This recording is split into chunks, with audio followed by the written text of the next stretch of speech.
Greetings, salutations, Charlton66 coming at you again with another video. This one's going to be about Steve Ditko. I'll get right to it. We lost Steve Ditko a few days ago. I know it's people have been, there are some videos already on YouTube about him and his passing, but needless to say, we lost a legend. He was still doing comics with Robin Snyder, and he still had a studio in Manhattan, I think it was, that his address was listed and people actually went to the studio to meet him. So it wasn't like he dropped off the face of the earth or anything like that, but you know, he was very reclusive. He didn't do, you know, comic book appearances, comic book convention appearances or anything like that. But you know, his work meant a lot to a lot of people. I'm one of them. Him and Jack Kirby are my two top favorite artists of all time. And you know, the fandom and comic books would not be what they are or were without Steve Ditko, and a bunch of other people. But this is not about them. It's about Steve Ditko. I just want to, you know, talk about him for a few minutes. We all have comics in our collection with Steve Ditko artwork. You know, I'm a Charlton guy, so there's tons of Charlton books that I have in my collection that Steve Ditko drawn, written, and before he was ever with Marvel, which is some of the coolest comics you're ever going to want to see. But we all have stuff in our collection, so I just want to go over some books about him and about his work that that some people should pick up to have in their library. If you're into comic books in general, or not even a fan of Steve Ditko, but in a fan of comic book history, these books should be on your bookshelf. Again, I don't have a bunch of books on him, but the ones I do have really spotlight the man and his thought process and his artwork. One of the first books that I want to show is called Strange and Stranger, The World of Steve Ditko, which is a phenomenal hardback book that spotlights his career through Marvel, Charlton, stuff he did for Defiant. Yeah, I believe Dark Dominion was under the Defiant imprint. And of course, his own published stuff, Mr. A, and that kind of stuff. But it's just a spotlight of his work and unpublished stuff. Some of the stuff he did for the Mighty Crusaders action figures and the toys that came out. So the back cover's pretty cool. Nice blown up shot of Spider-Man and Mysterio. Another book is near and dear to my heart. It's this The Strange Suspense, the Steve Ditko Archives, Volume 1. It's his stuff he did for Charlton, which is some of the coolest books you're ever going to read. One story called Stretching Things. This guy actually starts dissolving into a puddle, and the whole story is his transformation until the end, where he's nothing but a pile of flesh. That's Charlton for you. Of course, awesome Steve Ditko work. It just shows him transforming throughout the whole story. That's just one of the highlights of this book. But it's just wonderful, classic Steve Ditko. Again, this is Strange Suspense, the Steve Ditko Archives, Volume 1, which is highly recommended.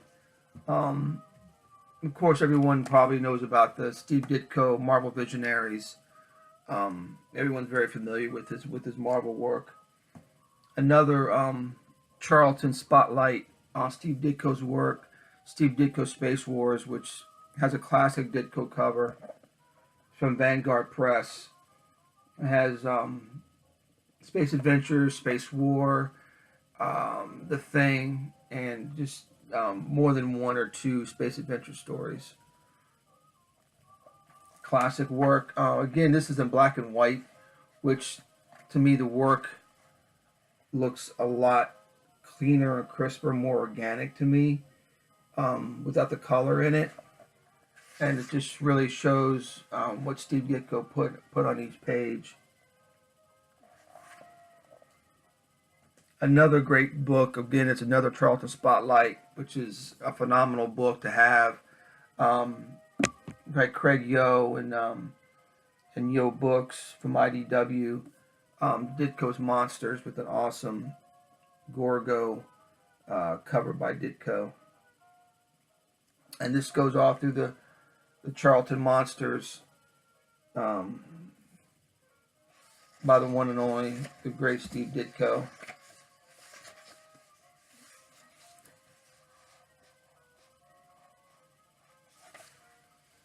Superb stuff. Again, highly recommended. Should be in everybody's collection, in my opinion. Again, like I said, we all have comic books in the collection, but it's good to get the historical facts, the historical significance of someone like Steve Ditko. If you're not really familiar with him, or just known for him being reclusive, but why was he reclusive? You know, it's important. That's part of who he was and what he did. And it's funny, people can write him fan letters, but you know, he says he won't sign anything, but you'll get the letter back, which I've seen the fan letters that he's done recently, and he'll say he doesn't sign anything and he doesn't do appearances or interviews, but he'll end up signing the letter, Steve Ditko. So in a way, he's giving back to the fans because you are getting something signed by Steve Ditko. So it's kind of funny that it works out that way, but you know, those who have those letters they're highly coveted. Another great one is Creepy, Steve Ditko collection from his time at Creepy, which is just really cool. A lot of it, some ink wash, just incredible stuff, which is great to see. Another medium by Ditko, which is just a phenomenal book to have. And last but not least, this is one of my favorites, The Creativity of Ditko. Again, another Craig Yo book, but this goes through a lot of stuff. Pictures of him in high school graduation picture. Original artwork inside.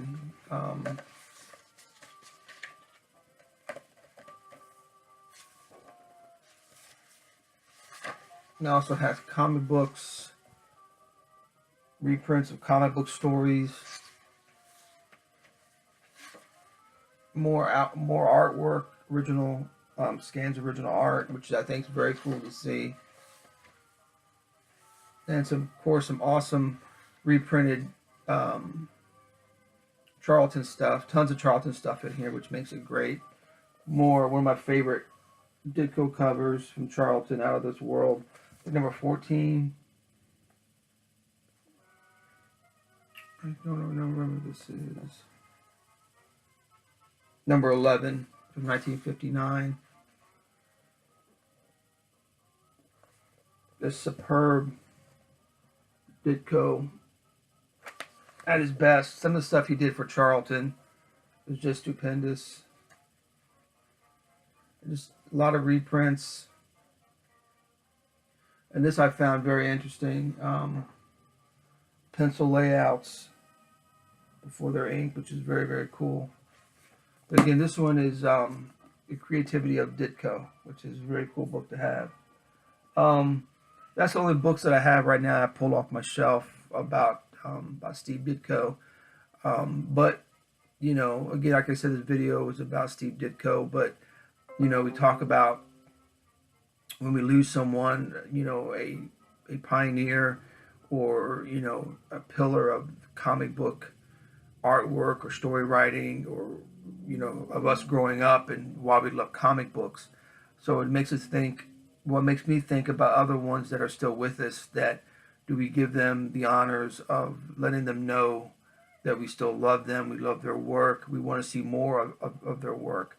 There's a lot of comic book writers and artists that are out there that just think back to your childhood, the ones that you've seen, you remember, your Ron Wilsons, your Keith Pollards, your Bob Laytons, they should be on monthly books. And think about writers, Jerry Conway and Alan Grant and people like that.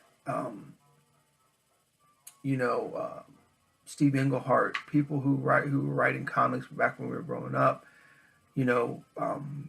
They're still with us. They're still able to produce comic books, and we should let people know, and let them know when we see them at a con how much they're appreciative, and how much